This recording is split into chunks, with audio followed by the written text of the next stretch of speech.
ఒక 3 విషయాలండి, ఇవి హృదయంలో పెట్టేసుకోండి. ఒక 3 విషయాలు మీ జీవితాలు ఇవి లేకపోతే ఒక ట్రైన్ చూసుకోండి.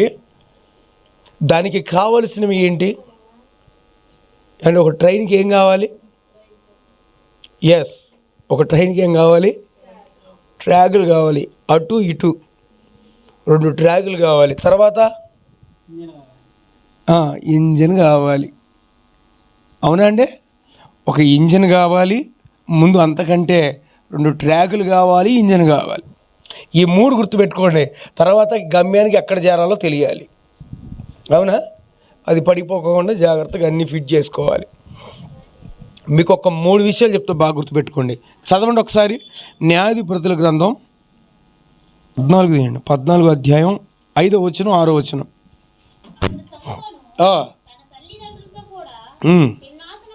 పోయి వచ్చినప్పుడు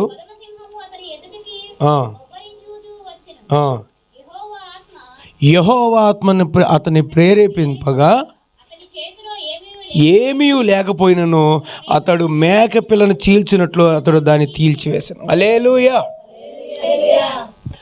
చూడండి, వాళ్ళ తల్లిదండ్రులు అతను కలిసి నడుచుకుంటూ వెళ్తున్నారట.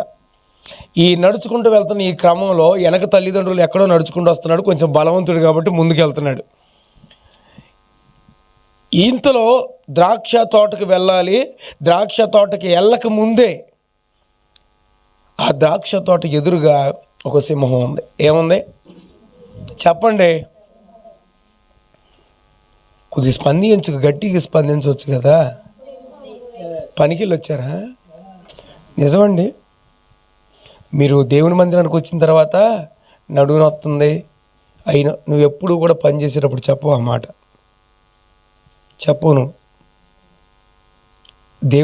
దేవుని సన్నిధిలో ఉన్నప్పుడు నీ నోరు జాగ్రత్త అని బైబిల్ చెప్తుంది. నీ ప్రవర్తన జాగ్రత్త. ఎందుకు? స్థిరపరుస్తాడు. నువ్వు దీవెనిస్తున్నప్పుడు స్థిరం అవుతుంది కదా, మరి నువ్వు అట్లా మాట్లాడేటప్పుడు స్థిరం కదా అనుకుంటున్నావా? స్థిరపరుస్తాడు దేవుడు. అట్ని ఏడుకొచ్చాక అమ్మో అయ్యో ఏసయ్య ఆమెన్ ఆమెన్ అంటాడు అక్కడ నుండి. నువ్వు ఏదైతే చేద్దానో దానికి ఆమెన్, ఇక దానికి శిలువ ముద్ర వేయబడింది. అంతే, నిజం, జోక్ కాదు ఇది.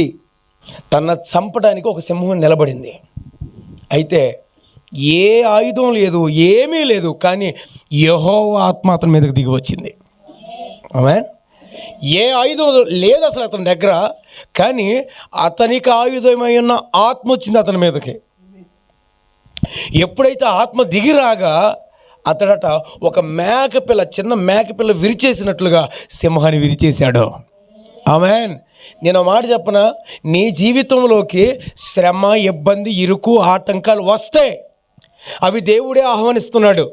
అయితే గుర్తుపెట్టుకో, నీ కోసం దారిలో ఒక సింహం ఉంటే కొదమ సింహమైన దేవుడు నీ కోసం వస్తాడు.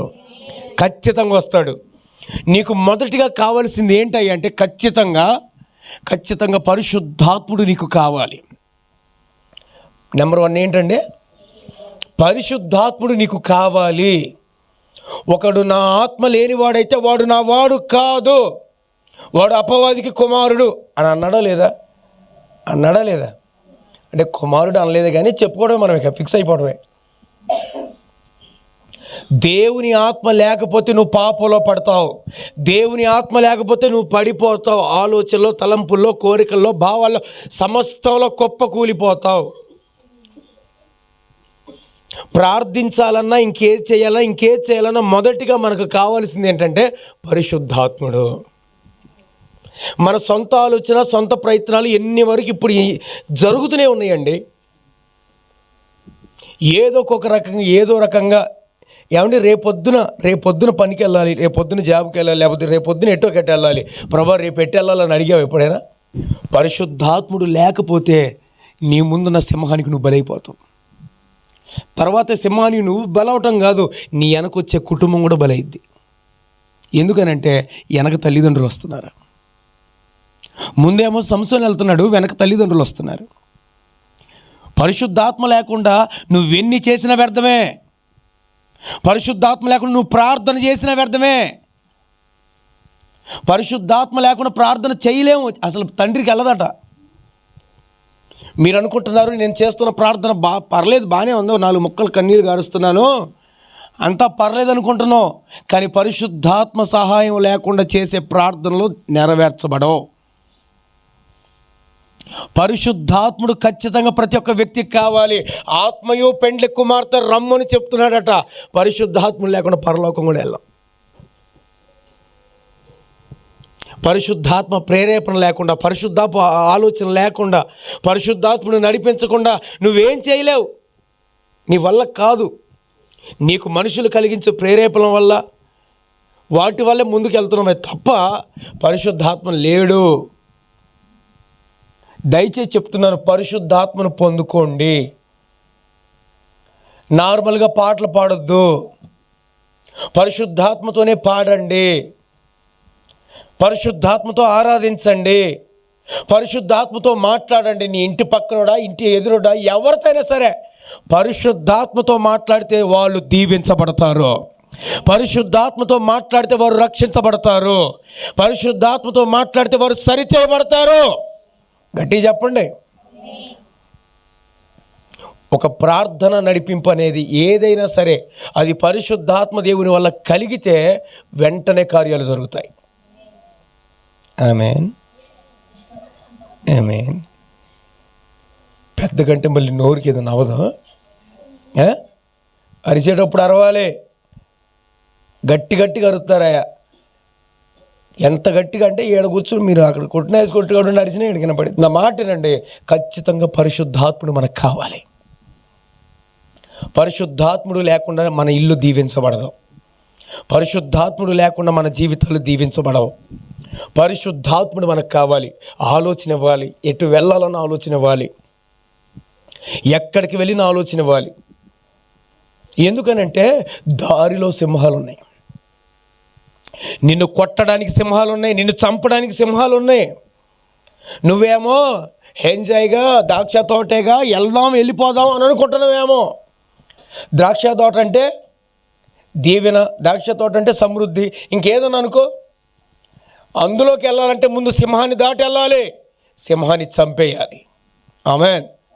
ఇక్కడ మనకి ఆయుధం లేకపోవచ్చు, ఇంకేదో లేకపోవచ్చు, మనకు కావాల్సింది పరిశుద్ధాత్ముడు. గట్టి చెప్పండి, హల్లెలూయా. ఒకటి పరిశుద్ధాత్ముడు. రెండోది 15వ అధ్యాయం 14వ వచనం వచ్చే వరకు వేయగా యెహోవా ఆత్మ అతని మీదకి బలముగా వచ్చినందున అతని చేతులు కట్టబడిన తాళ్ళు అగ్ని చేత కాల్చబడిన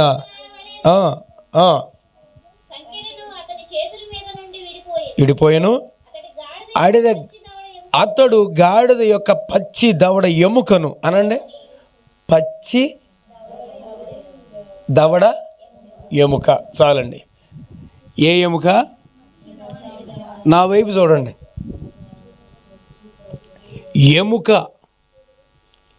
ఎముక అంటే వాక్యం, అనండి, వాక్యం.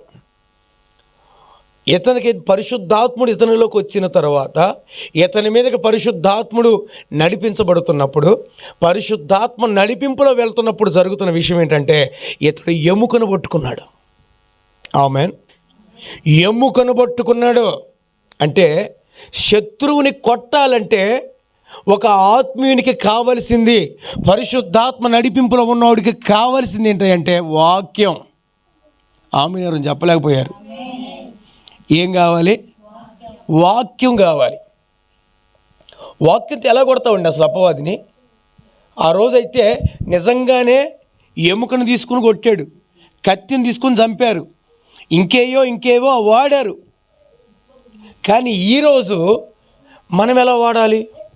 ఈరోజు మరి మనం కత్తులు వాడాల్సిన అవసరం లేదు, ఇంకేదో వాడాల్సిన అవసరం లేదు. ఇది మనకి ఇచ్చిన దేవుడు 2 అంచుల ఖడ్గమై ఉన్నదే. హల్లెలూయా. ఈ ఖడ్గాన్ని పట్టుకున్నాడు బలవంతుడండి. ఈ ఖడ్గాన్ని పట్టుకున్నాడు చంపేస్తాడు శత్రువుల్ని. ఆ రోజేమో వాళ్ళందరూ కనబడే శత్రువులను చంపేశారు. ఈరోజు మనం కనబడని శత్రువుల్ని వాక్యంతో కొట్టాలి. హల్లెలూయా.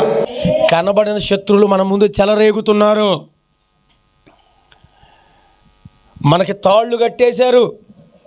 తాళ్ళు అనంటే శ్రమ, ఇబ్బంది, ఆటంకం, అనారోగ్యం, ఇంకా అనేకమైన కట్లు కట్టబడ్డాయి. ఈ కట్లన్నీ విడిపించబడాలంటే పరిశుద్ధాత్మ నడిపింపులో ఉండాలి. ఆమేన్. పరిశుద్ధాత్మ నడిపింపులో ఉండాలి. రెండోది ఏంటంటే ఖచ్చితంగా వాక్యం అనే ఎముకను పట్టుకోవాలి. ఏం పట్టుకోవాలి? కొద్ది గట్టి చెప్పండి. వాక్యం అనే ఎముకను పట్టుకోవాలి. ఈ ఎముకను పట్టుకొని మనం ఏమి చేయాల్సిన అవసరం లేదు, పరిశుద్ధాత్ముడే నడిపిస్తాడు. మనం ఏం చేయాల్సిన అవసరం లేదు, పరిశుద్ధాత్ముడే మనతో ఉండి యుద్ధం చేపిస్తాడు. అక్కడ రాసింది చూడండి. అప్పుడు సంసోను గాడిద దవడ ఎముకతో ఒక కుప్పను 2 కుప్పలను నేను చంపి ఉన్నాను. గాడిద దవడ ఎముకతో 1000 మంది నరులను శత్రువులు చంపేశాడండి. ఆ రోజు సంసోను యొక్క బలం ఏంటి అంటే పరిశుద్ధాత్ముడు. ఆమేన్. సంసోను యొక్క బలం పరిశుద్ధాత్ముడు. సంసోనులో పరిశుద్ధాత్ముడు వెళ్ళిపోతే బలహీనుడు. సంసోను పరిశుద్ధంగా బతకాలన్నా, పరిశుద్ధమైన చూపు, పరిశుద్ధమైన మాట, పరిశుద్ధమైన కోరిక, ఈ భావనలో వెళ్ళాలి అంటే సంసోనికి కావలసింది పరిశుద్ధాత్ముడు. ఆమేన్. సంసోనికి కావాల్సింది పరిశుద్ధాత్ముడు. పరిశుద్ధాత్ముడు లేకపోతే బలహీనుడే, అది నువ్వైనా నేనైనా ఎంత పెద్దవాడైనా. అయితే సంసోను ఎదుటున్న శత్రువుని కొట్టాలంటే వాక్యం కావాలి.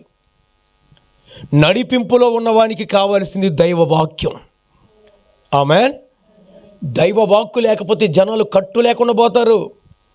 వాళ్ళ సొంత ప్రయత్నాలు, సొంత ఆలోచనలు, సొంత కోరికలు వెళ్తారు. ఇతని జీవితంలో కూడా చూడండి, అంతవరకు 15వ అధ్యాయం వరకు పరిశుద్ధాత్మ నడిపింపులో బయలుదేరుతున్నాడు అటు ఎటు వెళ్ళినా. అందుకనే పరిశుద్ధాత్ముడు తన మీదకి రాగా, పరిశుద్ధాత్ముడు తనలోకి రాగా ఎముకను తీసుకొని చంపుతున్నాడండి శత్రువుల్ని. ఆమేన్.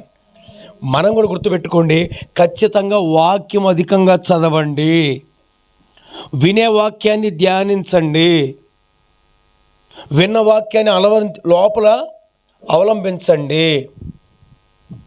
స్పష్టంగా తెలియజేయనివ్వండి, మీరు వాక్యం చదవకుండా ఎలా బలంగా ఉంటున్నారు? వాక్యం చదవకుండా మీరు ఎలా బలంగా ఉంటున్నారు?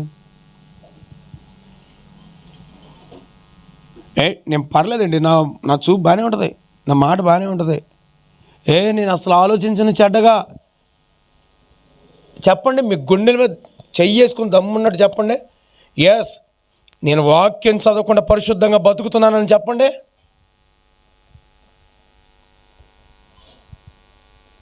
గుండె మీద చేసుకుని చెప్పండి అండి, నేను వాక్యం చదవకుండా, నేను ప్రార్థన చేయకోకుండా నేను పరిశుద్ధంగా బతుకుతున్నానని చెప్పండి. కానీ చెప్పమంటే మాత్రం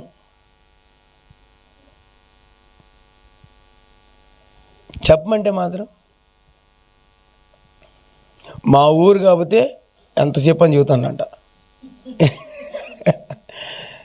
మా ఊరు కాబట్టి ఎన్ని పాటలైనా పాడుతానంట. ఎందుకు? ఆ ఊర్లో అందరికి తెలుసుగా, అవునా కాదా? మా ఊరు కాకపోతే చెప్పు, ఎన్ని గంటలని చెప్తే నీ కోసం, ఎన్ని చెప్తా నీ పక్కన ఉన్న వాళ్ళకి. నా మాట బాగా గుర్తుపెట్టుకోండి. ఖచ్చితంగా పరిశుద్ధాత్మ నడిపింపులో ఉన్న తర్వాత మనకు కావాల్సింది ఏంటంటే వాక్యం. వాక్యం లేకుండా నువ్వు శత్రువుని కొట్టలేవు. అపవాదిని ఎదిరించాలంటే వాక్యం కావాలి. ఆమేన్.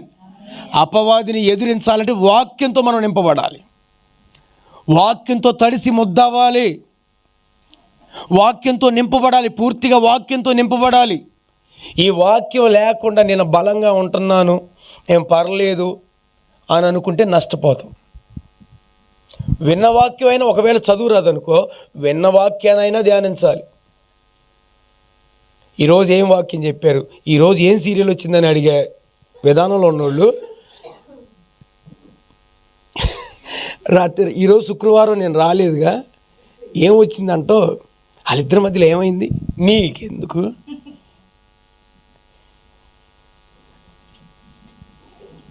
మనకి ఎందుకండి అవన్నీ? మళ్ళీ ఈ డబ్బా మొఖాలన్నీ ఏమంటాయి అంటే, దేవుడు అద్భుతం చేయలేదు, దేవుడు ఆశ్చర్యకారం చేయలేదు, అందుకే నీ చేయట్లా. ఆమెను అనండి ఇప్పుడు. ఇప్పుడు అనండి ఆమెనని. ఇప్పుడు అనలేరు. అంటే నా భాషలో సీరియళ్ళు, మీ భాషలో ఇంకొకటి, దాంట్లో ఇంకొకటి. గుర్తుపెట్టుకోండి, వాక్యం లేకపోతే మనం బలంగా ఉండలేం. నా తల్లులారా, మీ అందరికీ చెప్పేది ఏంటంటే, ఖచ్చితంగా వాక్యాన్ని ధ్యానించండి. నాకు భయం వేస్తుంది తెలుసా, ఇటను బయటికి వెళ్ళేటప్పుడు వాక్యం చదివినానా లేదా, వాక్యం చదవాలా, అమ్మో ఏదన్నా నా వాక్యం చదవకపోతే ఎవరితో కూడా మాట్లాడలేనండి. వాక్యం చదివితే అసలు గడగడ వచ్చేద్ది అంతే. ఎవరైనా ప్రశ్న వేసినా కానీ ఈజీగా చెప్పగలను. వాక్యం చదవలేదా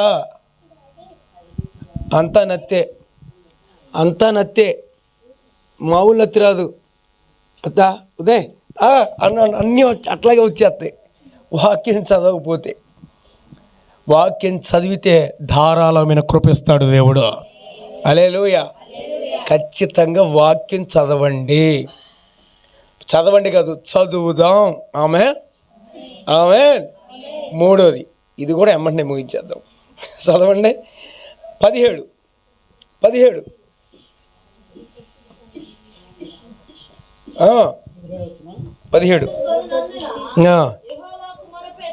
చాలండి. హల్లెలూయా. శత్రువుని కొట్టిన తర్వాత అతను చేస్తున్న పని ఏంటంటే మొర్ర పెడుతున్నాడండి. ఆమేన్. అతడు ఏం చేస్తున్నాడు? మొర్ర పెడుతున్నాడు. వాక్యం చదువుతున్నాడు, వాక్యం ద్వారా శత్రువుని కొడుతున్నాడు, శత్రువుని చంపేస్తున్నాడు, వాక్యంతో మాట్లాడుతున్నాడు. ఆ తర్వాత ఆ వ్యక్తి చేస్తుంది ఏంటంటే మోకాళ్ళేసాడండి. మోకాళ్ళేసి దేవుని పిలుస్తున్నాడండి. ఒక వ్యక్తి దేవుడితో ఒక వ్యక్తిగత సంబంధం కలిగి ఉంటే అతనిలో పరిశుద్ధాత్ముడు ఉంటాడు. పరిశుద్ధాత్ముడు నీలో ఉంటే ప్రార్థన చేపిస్తాడు. పరిశుద్ధాత్ముడు నీలో ఉంటే వాక్యం చదివిస్తాడు. ఏంది గట్టి చెప్పొచ్చుగా. యేసునామములో మీ అందరికి ఓపిక ఇచ్చుగాక. ఆమేన్. విషయం గమనించండి, అతడు ఆత్మతో నడిపించబడుతున్నాడు, పరిశుద్ధాత్మను పొందుకున్నాడు. ఆ రెండోది, ఆ తర్వాత చేస్తుంది ఏంటంటే ఈ వాక్యముతో నింపబడుతున్నాడు, వాక్యంతో శత్రువుని కొడుతున్నాడు. మూడోది, దేవునికి మొరపెడుతున్నాడు. ఆత్మీయ జీవితంలో ఈ మూడు లేకపోతే మనం ఒక గమ్యానికి చేరలేమండి. అతడు ప్రార్థన చేస్తున్నాడు, అయ్యా ఈ యొక్క సున్నతి లేని ఈ ఫిలిస్తీన్ల ఎదుట నీ నామానికి అవమానం కలగకూడదు. ఏమండి, నీ భర్త నీ సాక్ష్యాన్ని చూస్తే రాలేడండి.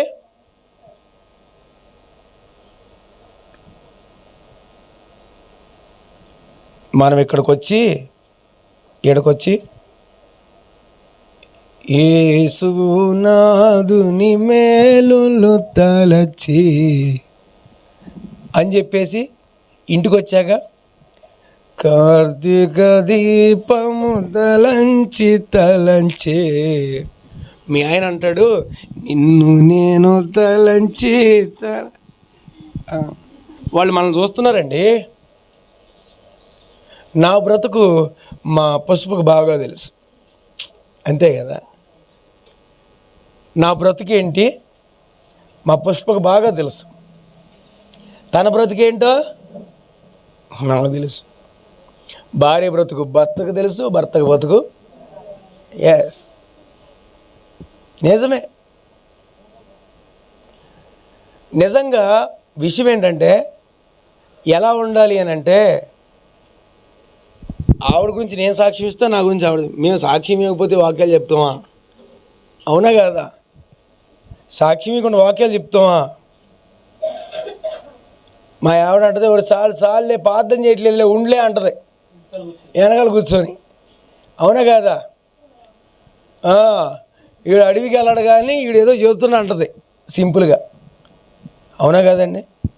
ఒకవేళ మీ ఆయనలు ఇక్కడ మీకు చెప్పపోవచ్చాము, కానీ ఇంటికాడ కూర్చొని మామూలు పాటలు మా భార్య ఒకవేళ మీ ఆయన కూడా చెప్పకపోతే అపవాదికుడు ఖచ్చితంగా అంటాడు, తమరు మీరు నా కుమార్తె తల్లి, ఆహా పెంచు, గానం పెంచు, మాధుర్యం నీ గానం పెంచు పెంచు, దేవుని నామానికి కాదు అది నాకు అంటాడు. మనం పాడే ప్రతి పాట కోయారే టెన్ని ఎవరికి పాడుతుంది ఆయన? కోళ్ళు కోసుకోవడానికి అయ్యి దేనికి? వాళ్ళలో ఒక ఆయన పెద్ద అయ్యారట, తెలంగాణ రాష్ట్ర కమిటీ ఆయన ఫోన్ చేసిండు, మెయిన్ ఆయనట, అధ్యక్షుడట. ఏంటి నువ్వు పాడితే ఏమైంది తప్పేంటే అని పెట్టిండు, నాకు ఫోన్ చేసిండు. నేనన్నా మీరు సేవకులా విశ్వాసులా అన్నా. నేనేమో చెప్పాగా నీకు రాష్ట్ర కమిటీ మెయిన్ అధ్యక్షుడని, మీరు సేవకులా విశ్వాసులా అని అడిగా. హలో నీకు చెప్పాక ఇది, నువ్వు సేవకుడివే నువ్వు విశ్వాసివే, నీకు ఎంత చెప్పినప్పుడు నీకు అర్థం కాదు. నువ్వు సేవకుడివే విశ్వాసివే, సేవకుడిని అన్నాడు. నువ్వు సేవకుడివే దానికి ప్రోత్సహిస్తున్నావా? నువ్వు సేవకుడివే దానికి ప్రోత్సహిస్తున్నావు అంటే కాదు తమ్ముడా, మనం మరి కాదు అయిపోయింది లేదాడా అంటే ఆయన పాడిన దానికి నేను ఇంకేదో అనట్లా. నువ్వు పాడింది లోపల ట్రెండింగ్ అయ్యి ఇష్టం వచ్చినట్టు కోగిలంపాడులో స్టార్టింగ్లో కోడిపందాలు పెట్టినప్పుడు ఫస్ట్ పాట అదే, కోయా రే కోయా ఫస్ట్ పాట అదే కోడిపందాల్లో. సినిమా హాల్లో ఎవడో మన సినిమాలు రిలీజ్ అయిన సినిమాలప్పుడు ఆ పాట వస్తూనే ఉంది, పాట అయిపోగానే కోయా రే కోయ్ కోయ్ అంటనే ఉన్నాడు. సినిమా హాల్లో, పందాల దగ్గర, తాగుబోతు వైన్ షాపుల దగ్గర, ప్రతి దగ్గర ఇదే. నువ్వు ఒక్క మాట చెప్పొచ్చు కదా, దేవుడి పాట అదే, అనవసరంగా పాడకండే. ఆయన నేనేమన్నట్లా, నువ్వు చెప్పొచ్చు.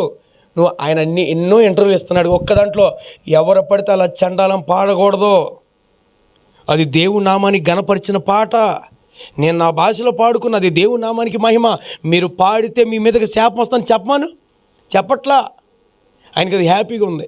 ఇక్కడ దేవుడి నామానికి అవమానంగా ఉంది, దానికి అన్నీ ఎవరి మీద ఎవరు దానికి ఇత్తనం వేసారో వాళ్ళ మీదగా వస్తుంది కదా మరి అది, అవునా? నేను మీకు చెప్పేది ఏంటంటే మనకు కావాల్సింది, ఖచ్చితంగా కావాల్సింది ప్రార్థన. పరిశుద్ధాత్ముడు ఒక వ్యక్తిని సరిగ్గా ప్రార్థన లైఫ్లోకి తీసుకెళ్తాడు. పరిశుద్ధాత్ముడు లేకుండా మనం సరైన ప్రార్థన చేయలేం. మీకు ఏ అవసరం ఉందో మీకు అడగటం చేత కాదు కాబట్టే నా ఆత్మను మీకు ఇచ్చి ఉన్నాను అని అన్నాడు. ఆమేన్. మరి పరిశుద్ధాత్ముడే మొరపెట్టిస్తున్నాడట. మరి పరిశుద్ధాత్ముడు లేకుండా ఎలా చేస్తున్నావు నువ్వు? పరిశుద్ధాత్ముడు లేకుండా ఎలా చేయగలుగుతున్నావు? పరిశుద్ధాత్ముడు ఉంటేనే అద్భుతాలు జరుగుతాయి, పరిశుద్ధాత్ముడు చేపిస్తేనే కార్యాలు జరుగుతాయి, పరిశుద్ధాత్ముడు చేపించకుండా పనులు అవ్వో. నా సహోదరి సహోదరులారా, మీ అందరికి 2 చేతులు పెట్టి చెప్తున్నాను, ఖచ్చితంగా ప్రార్థన ఇంప్రూవ్మెంట్ చేసుకుందాం. ఇప్పుడు పెళ్ళిళ్ళు కాలేదనుకుంటే పెళ్ళిళ్ళు అయినాయి, పిల్లోళ్ళు లేరనుకుంటే పిల్లోళ్ళు ఇచ్చాడు, ఏది కావాలో అన్నీ చేసి పెట్టాడు దేవుడు, అన్నీ ఇచ్చాడు. నువ్వు ఏదైతే కొద్దుగా ఉందనుకున్నాడో అన్నీ ఇచ్చాడు. ఇన్ని ఇస్తున్న దేవుడికి నువ్వు ప్రార్థన మైనేజ్ చేస్తున్నావు చూసావా? మరి దీని విషయంలో దేవుడు నిన్నేమని అడగాలి? ఈ 3 మర్చిపోద్దు. పరిశుద్ధాత్మను అడగండి. పరిశుద్ధాత్మను అడుగువానికి పరలోకపు తండ్రి నిత్యముగా అనుగ్రహిస్తాడు. పరిశుద్ధాత్ముడు ఉంటేనే మన చూపులు బాగుంటాయి, పరిశుద్ధాత్ముడు ఉంటేనే మన నోరు బాగుంటుంది, పరిశుద్ధాత్ముడు ఉంటేనే మన అంతరంగిక జీవితం పరిశుద్ధంగా ఉంటుంది. ఆమేన్. పరిశుద్ధాత్ముడు ఉండాలి. మన చూపు మారినా, మాట మారినా, కోరిక మారినా, ఉద్దేశం మారుతుందంటే దైవం వస్తున్నాడు. నేను మేము అందరినీ క్షమాపణ అడగడానికి కారణం ఏంటి తెలుసా? పరిశుద్ధాత్మకి లోబడుతున్నాను నేను. ఆమేన్, ఆమేన్. నా వల్ల ఒకళ్ళు డిస్టర్బ్ అవ్వకూడదు, వాళ్ళు డిస్టర్బ్ అవుతారు, అవ్వకూడదు. నాకు అది ప్రభు తెలియజేశాడు. వాళ్ళు అవుతున్నారు, వాళ్ళ మాట మారుతుంది, వాళ్ళ తలంపు మారుతుంది, వాళ్ళ కోరిక మారుతుంది. అయితే ప్రభు ఈ క్లారిటీ ఇవ్వగానే నేను మిమ్మల్ని అందుకే అడుగుతున్నా. ఆమేన్ చెప్పండి ఒకసారి. ఆమేన్. కాబట్టి గమనించండి, పరిశుద్ధాత్మని యొక్క ఆ ప్రేరేపణలకు, ఆ నడిపింపులకు వచ్చేద్దాం. రెండోది వాక్యంతో నింపబడదాం. మూడోది ప్రార్థన చేద్దాం. ఈ మూడిటిని మనం కలిగి ఉంటే మనం గమ్యానికి చేరతాం. ఆమేన్. గమ్యానికి చేరతాం, గురి వద్దకు చేరతాం. ఇందులో నువ్వు ఇది చేస్తే ఒక్క మాట, అక్కడ ఉన్న ఒక్క మాట చదవండి, దీవెనదే. మొరపెట్టాక, నీవు నీ సేవకుని చేతిని వలన గొప్ప రక్షణ దయచేసిన తరువాత నేను ఇప్పుడే చచ్చి సున్నతి పొందని చేతిలో పడకుండా వేడుకొనగా దేవుడు లేహీలో ఉన్న ఒక గోతిని చీల్చాడు. హల్లెలూయా. గుర్తుపెట్టుకోండి, నువ్వు ఈ విధంగా ప్రార్థన చేసుకుంటే వెళ్ళు, నీ కోసం ప్రభు ఒక ఓటను పుట్టించబోతున్నాడు. ఆమేన్. ఒక ఓటను పుట్టిస్తాడు, ఒక గోతిని చీలుస్తాడు. అది నీ దప్పికని తీర్చేది, నువ్వు ఎప్పుడు వెళ్ళినా నీకు సమృద్ధినిచ్చేది. ఆమేన్. నీకు సమృద్ధినిచ్చే గోతిని దేవుడు చీల్చబోతున్నాడు. ఆమేన్. ఆయన చీలుస్తాడు, సమృద్ధినిస్తాడు. ఆ తర్వాత ఒక్క చివరి మాట, 20వ వచనం.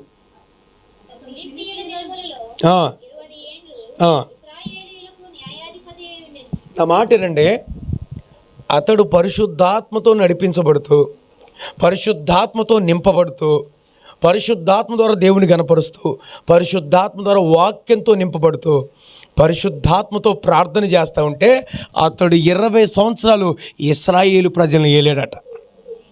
గట్టి చెప్పండి, హల్లెలూయా. కొద్దిగా ఓపిక తెచ్చుకొని చెప్పండి, చివరిగా ముగిస్తున్నా. హల్లెలూయా.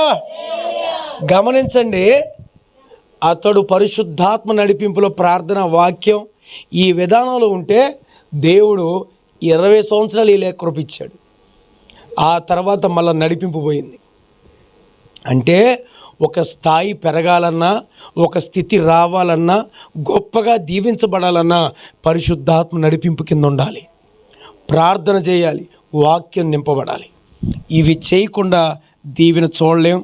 మనం ఏలాలంటే ఏమండి, ఏలాలి అంటే ప్రార్థించాలి, ఏలాలంటే వాక్యం చదవాలి, ఏలాలంటే పరిశుద్ధాత్మ నడిపింపు కిందకు రావాలి. ఈ మాటలన్నీ దేవుడు దీవించునుగాక. ఆమేన్. కళ్ళు మూసుకొని ప్రార్థన చేసుకుందాం.